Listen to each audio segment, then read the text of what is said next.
ating bukas ay hindi na katulad ng dati. Dahil may bahid ng pati bawat ngiti. Walang ibang dapat sisihin sa mga nangyayari, kundi ang estrangerong damdamin na hindi ko mawari. Halika't basahin ang tula ng nakaraan. Damdaming nagpupumiglas, nawa'y tulutang sabihin ang nais ipagsigawan. Sa rehas ng dusa ako ay pagkawalan. Bakit kailangan pang tawirin ang tulay na lubid na walang hawakan? Bakit kailangan pang pagmasdan ang bahaghari kung hindi naman pwedeng hawakan? Bakit kailangan pang bigkasin ng katanungan kung wala namang tiyak na kasagutan? At bakit kailangan pang magsanda ang landas? Sa simula pa lang magkaiba naman ang inyong pinataha. Ilan na pa mga labing sumigaw, ngunit hindi naman naririnig. Ilan na pa mga pusong nasaktan dahil pinaglalaruan ng pag-ibig. Ilan na bang katulad mo na tinatago na lang ang pag-ibig?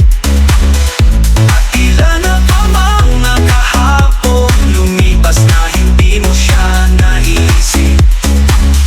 Parang tumakbo ka lang sa kagubatan na hindi mo alam ang lubusan. Parang naglalaro ka lang sa ulag tulad ng imahinasyong walang hanggan.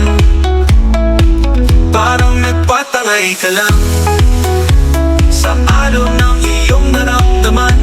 Kaya sa bandang huli, ikaw pa rin ang nasaktan. Kaya ngayon hugod lakas mong isinigaw doon sa kawalan. Ang mabigat na dalang damdamin ay malayang pinakawalan. Tanging ang hangit alon lamang ang siyang nakakaalam. Sa mga katagang binitiwan, maging ikaw ay di mo nais mapakinggan. Mabuti pang ibulong mo na lang sa alitap na patuloy sabihin ang lahat. Ang mga hinanakit mo at mga bigong pangarap, siguro ay kanyang maintindihan ang mga pasakit mo at mga pabigat, at kanyang maihahambing sa kanyang ilawan ang pagkasa mga alapandap. Pero kung ako ang tatanungin, gustuhin ko na lang maging hangin upang malaya kong masubaybayan at tibok ng iyong damdamin.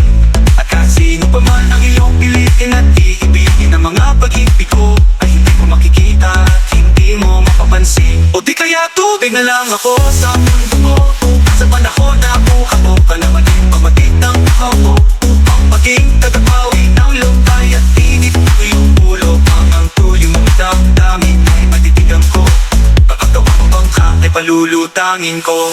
Pero sa bandang huli, mas nanaisin kong maging panyo, dahil sa kasaysayan mong masakit at sa pag-ibig ay bigo.